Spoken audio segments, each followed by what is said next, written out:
बिस्मिल्लाहिर्रहमानिर्रहीम। अस्सलाम वालेकुम डियर स्टूडेंट्स। आज का जो टॉपिक है वो है सेल मेम्ब्रेन पार्ट 3। पार्ट 3 से क्या मुराद है? फर्स्ट 2 लेक्चर्स के अंदर इसी सेल मेम्ब्रेन का हमने पार्ट 1 बनाया था, तो उसके अंदर हमने सेल मेम्ब्रेन की डिफिनेशन को और साथ में लिपिड्स को डिस्कस किया था। ठीक है, फिर उसके बाद हमने पार्ट 2 बनाया। पार्ट 2 के अंदर हमने प्रोटीन को डिस्कस किया जो सेल मेम्ब्रेन के ऊपर मौजूद होते हैं, उनके टाइप्स को। आज इस पार्ट 3 के अंदर हम डिस्कस करेंगे कार्बोहाइड्रेट्स को। कार्बोहाइड्रेट्स जो सेल मेम्ब्रेन के ऊपर मौजूद होते हैं, उनके स्ट्रक्चर को और उनके फंक्शन को हम आज डिस्कस करेंगे। तो चलिए स्टार्ट करते हैं कार्बोहाइड्रेट्स को।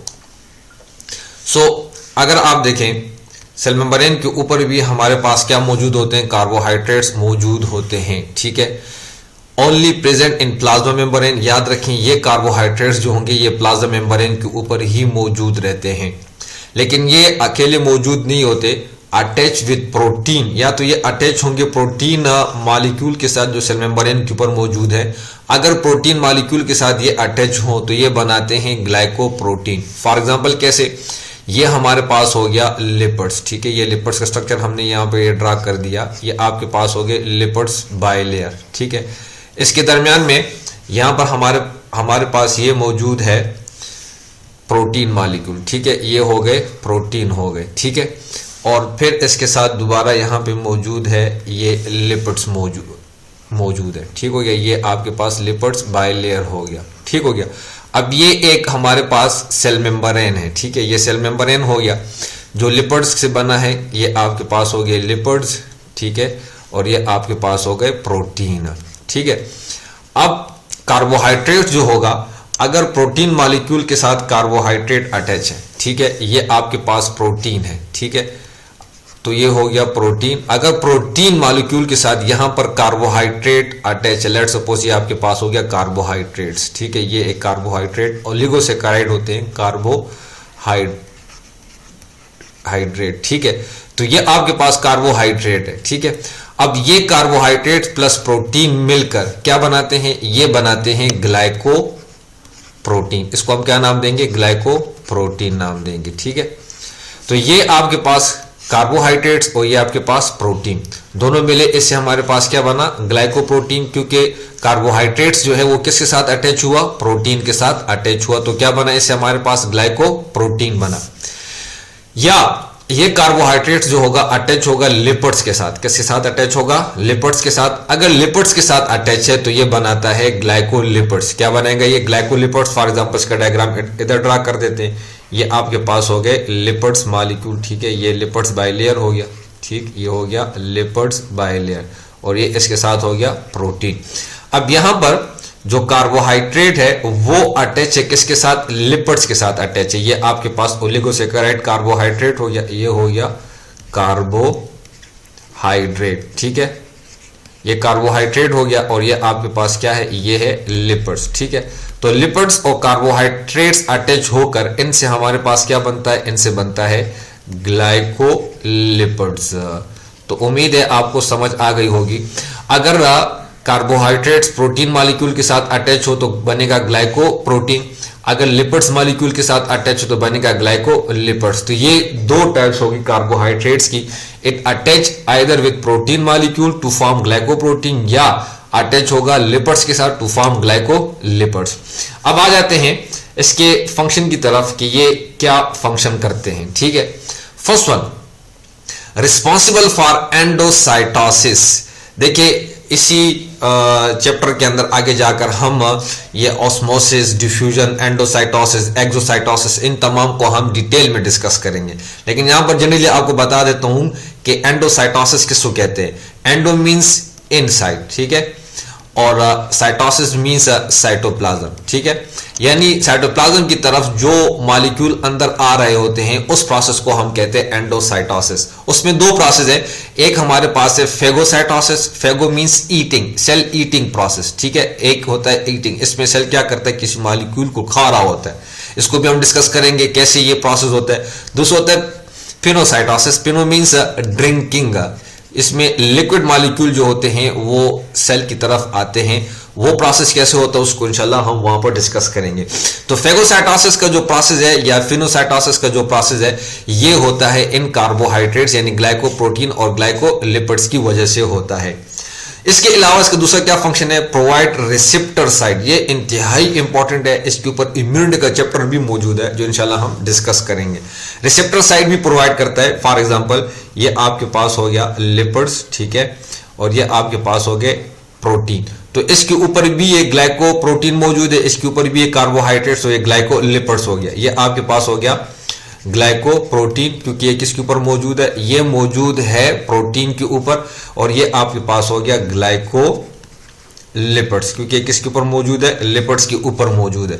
इंतहाई इंपॉर्टेंट फंक्शन इसका क्या है, ये रिसेप्टर साइट प्रोवाइड करता है। रिसेप्टर साइट किसे कहते हैं, रिसेप्टर साइट का सबसे बड़ा फंक्शन ये होता है for different stimulus. For example hormone receptor site, hormone के लिए रिसेप्टर साइट होता है। लेट सपोज कोई हार्मोन यहां पर आकर अटैच हो जाएगा तो ये यहां से सिग्नल पास करते किसको, सेल के साइटोप्लाज्म को। साइटोप्लाज्म फिर उस स्टिमुलस के खिलाफ क्या करता है, रिस्पॉन्स देता है। या recognization of antigen. Recognition of antigen से क्या मुराद है, कोई भी foreign particle, for example bacteria हो गया या वायरस वगैरह हो गया, ठीक है, अगर ये हमारे बॉडी के अंदर एक्सपोज हो जाते हैं, अगर ये एक्सपोज हो गए तो ये इसको रिकॉग्नाइज कर देते हैं। ये ग्लाइकोलिपिड्स और ग्लाइकोप्रोटीन को क्या कर लेते हैं, रिकॉग्नाइज कर लेते हैं एज अ फॉरेन पार्टिकल्स, और हमारे इम्यूनिटी सिस्टम को, किस सिस्टम को, हमारे इम्यूनिटी सिस्टम को ये अवेयर कर देते हैं कि बॉडी के अंदर कोई फॉरेन पार्टिकल मौजूद है जो इनके खिलाफ हमारे इम्यूनिटी सिस्टम को मजबूत करता है। तो ये कार्बोहाइड्रेट्स की टाइप्स और कार्बोहाइड्रेट्स की बेसिकली ये दो फंक्शन हो गए। अब लास्ट टॉपिक जो है वो हमारे पास है सेल मेम्ब्रेन का फंक्शन, यानी मुकम्मल सेल मेम्ब्रेन का फंक्शन क्या है, ठीक है। तो लेट सपोज यहां पर हम ये सेल को ड्रा कर देते हैं। ये हमारे पास हो गया एक सेल, ठीक है, ये सेल हो गया और ये इसका है सेल मेम्ब्रेन। बाकी स्ट्रक्चर को हमने ड्रा कर दिया कि सेल मेम्ब्रेन किस चीज से कंपोज है और उनका फंक्शन क्या है। लेकिन अभी हम इसका जो नॉर्मली फंक्शन डिस्कस कर रहे हैं तो वो क्या है, सेल मेम्ब्रेन क्या करता है, controls the entry of nutrients. देखिए अगर ये सेल मेम्ब्रेन ना होता तो तमाम चीजें यहां पर साइटोप्लाज्म के अंदर ही मौजूद होती। ये आपके पास है साइटोप्लाज्म, ठीक है, ये क्या है, साइटोप्लाज्म है। लेकिन कोई भी मॉलिक्यूल अगर सेल के साइटोप्लाज्म में अंदर आना चाहता है तो सेल मेम्ब्रेन के जरिए से आएगा, अगर निकलना चाहता है, आउट होना चाहता है, वो भी सेल मेम्ब्रेन के जरिए से ही आएगा। It control in and out of the materials. एक फंक्शन तो ये हो गया। दूसरा function controls removal of waste product. Waste product से क्या मुराद है, फॉर एग्जांपल हमारे बॉडी को ऑक्सीजन की जरूरत है तो ऑक्सीजन इंटर हो गया, ठीक है, ये एक नॉर्मल हमारी जरूरत है। अगर ड्यूरिंग रेस्पिरेशन ऑक्सीजन की जरूरत पड़ती है, फिर उसके अंदर यहां पर सेल के अंदर कार्बन डाइऑक्साइड पैदा हो गया, तो कार्बन डाइऑक्साइड एक वेस्ट प्रोडक्ट है जो हमारे बॉडी के लिए इंतहाई नुकसानदेह है, इसलिए इसको इस सेल से रिमूव करना होगा, तो वो भी इस सेल मेम्ब्रेन के जरिए से ही बाहर रिमूव होगा। तो वेस्ट प्रोडक्ट भी इसी के जरिए से बाहर निकलेंगे और जो यूजफुल प्रोडक्ट्स है वो भी इस सेल के जरिए से ही, सेल मेम्ब्रेन के जरिए से ही आएंगे। इसके अलावा इसका और क्या फंक्शन है, इसका फंक्शन हमारे पास ये है कि इसको इरेज कर देते हैं। इसके अलावा फंक्शन क्या है, generates different ionic concentration between the exterior and interior of the cell. For example हम यहां पर एक न्यूरॉन सेल को ले लेते हैं, ये हमारे पास है एक न्यूरॉन सेल, ठीक है। तो neuron cell in case of resting condition, जब न्यूरॉन सेल किस कंडीशन में हो, रेस्टिंग कंडीशन में, उसको हम कहते हैं रेस्टिंग मेम्ब्रेन पोटेंशियल। उस वक्त न्यूरॉन के बाहर जो होता है पॉजिटिव चार्ज मौजूद होते हैं बहुत ज्यादा तादाद में, और अंदर जो होते हैं वो हमारे पास होते हैं नेगेटिव। अगर इनके अंदर जो डिस्ट्रीब्यूशन है यहां पर ये अनइक्वल होती है। ये जो पॉजिटिव चार्ज, इसकी वजह ये है कि यहां पर सोडियम मॉलिक्यूल जो है वो 90% ग्रेटर है एज कंपेयर टू इनसाइड। यानी अगर बाहर ये 100% है, फॉर एग्जांपल अगर बाहर ये 100% है तो अंदर ये टोटल हमारे पास कितने हो जाएंगे, इससे कम रहेंगे, ठीक है। तो outside of the cell sodium की तादाद क्या है, ज्यादा है, और inside of the cell sodium की तादाद क्या है, कम है। इसके बिलअक्स जो होता है वो हमारे पास होता है पोटेशियम।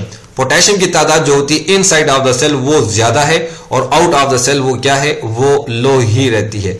तो अगर इनके अंदर ये आयनिक जो डिस्ट्रीब्यूशन है इस तरह ना हो, अनइक्वल ना हो, तो जो न्यूरॉन सेल होता है ये फिर हमारे पास हो जाता है स्टिमुलेट, ये होता है स्टिमुलेट। इस आयनिक कंसंट्रेशन ग्रेडियंट को भी ये मेंटेन रखता है, ठीक है। तो एक्सटीरियरली भी इसको मेंटेन रखेगा, इंटीरियरली, तो इंटीरियरली इसका क्या है, वो साइटोप्लाज्म है, एक्सटीरियरली इसका क्या है, इसका आउटसाइड है, सेल मेम्ब्रेन से आउटसाइड जो एनवायरनमेंट है इसको हम एक्सटीरियर कहते हैं। इसके अलावा act as a sensor for external signals. External signal से क्या मुराद है, चलिए इसको भी हम डिस्कस कर देते हैं। फॉर एग्जाम्पल हमारे पास ये एक सेल है, ठीक है, फीमेल का एग है, यहां पर ये आ गया, स्पर्म आ गया इसके पास, ठीक है। इसके ऊपर भी अपने रिसेप्टर मौजूद होते हैं और इसके ऊपर भी अपने रिसेप्टर, हर एक सेल मेम्ब्रेन के ऊपर याद रखें अपने रिसेप्टर मौजूद होते हैं, ठीक है। अब अगर किसी डिफरेंट स्पीशीज का सेल स्पर्म आ जाए, किसी डिफरेंट स्पीशीज का, एक स्पीशीज है और वो डिफरेंट है, वो आकर अगर फीमेल के एग के साथ मिलेगा तो ये रिसेप्टर जो होते हैं या सेल मेम्ब्रेन आगे साइटोप्लाज्म की तरफ सिग्नल पास नहीं करता, वो स्पर्म को एक्सेप्ट नहीं करेगा। लेकिन इन केस सेम स्पीशीज का स्पर्म आ जाए, स्पीशीज दोनों सेम है, सेम स्पीशीज का स्पर्म हो, फॉर एग्जांपल ह्यूमन की एग्जांपल ले लेते हैं, और ह्यूमन, ये फीमेल का एग, ये ह्यूमन का स्पर्म, जब ये स्पर्म इसके पास आता है तो ये दोनों अपने इस रिसेप्टर के जरिए से मिल जाते हैं जो सेल मेम्ब्रेन के ऊपर मौजूद होता है, तो ये आगे सिग्नल पास कर देता है, तो साइटोप्लाज्म उसको रिस्पांस दे देता है। रिस्पांस से जो होता है हमारे पास क्या हो जाएगा, फर्टिलाइजेशन का प्रोसेस हो जाएगा। इस सूरत में फर्टिलाइजेशन का प्रोसेस नहीं होगा, इस सूरत में हो जाएगा। ये है act as a sensor of external signals. External signals को भी ये क्या करता है। इसके अलावा allows the cell to react environmental signal. Environmental signal से क्या मुराद है, एनवायरमेंटल सिग्नल से ये मुराद है कि लेट सपोज अगर हमारे पास ये एक सेल है, ठीक है, हम ह्यूमन बॉडी के एग्जांपल ले लेते हैं, ठीक हो गया। यहां पर क्या होगा कि एक्सटर्नल हमारी जो बॉडी टेम्परेचर है वो है 37 डिग्री सेंटीग्रेड, ठीक है। अगर टेम्परेचर इंक्रीज हो जाता है, ठीक है, तो इस आउटर एनवायरनमेंट के टेम्परेचर के इंक्रीज होने से, बाहर का टेम्परेचर हो गया 42, तो इसकी वजह से हमारी बॉडी के ऊपर भी असर पड़ता है। अगर बाहर का एनवायरनमेंट का टेम्परेचर हमारे पास गिर जाता है, वो हो जाता है फॉर एग्जांपल 20 डिग्री सेंटीग्रेड, तो इसकी वजह से हमारी बॉडी के ऊपर भी क्या पड़ता है, असर पड़ता है। अब इसको मेंटेन करना कि इसको वापस 37 पर लेकर आए, इस सेट पॉइंट पर लेकर आए, और इसको वापस इस 37 पर लेकर आए, सेट पॉइंट पर लेकर आए, तो ये भी ये सेल मेम्ब्रेन ये काम करता है। इसकी बेहतरीन एग्जांपल हमारे पास है होम्योस्टेसिस। तो होम्योस्टेसिस के अंदर फिर हम डिटेल में डिस्कस करेंगे ये प्रोसेस कैसे होता है, किस तरह सेल मेम्ब्रेन सिग्नल पास करता है, ताकि उस प्रोसेस को, जो सेट पॉइंट के अंदर जो चेंजेस हुई है, उस चेंजेस को ये क्या करे, बराबर रखे। तो ये तमाम प्रोसेस था या डिस्कशन थी या लेक्चर था किसकी मुतल्लिक, सेल मेम्ब्रेन के मुतल्लिक। यहाँ पर कहीं पर भी आपको कोई भी कंफ्यूजन हो, आप क्वेश्चन पूछ सकते हैं कमेंट्स के अंदर, या कहीं पर भी आपका कोई पॉइंट हो आप ऐड कर सकते हैं, डिस्कस कर सकते हैं, आपको हर एक का बहुत डिटेल में जवाब मिलेगा। इसके साथ चैनल को सब्सक्राइब भी करें, ठीक है, साथ में इसको लाइक भी करें और शेयर भी करें। क्लियर हो गया? Thank you for watching, thank you so much.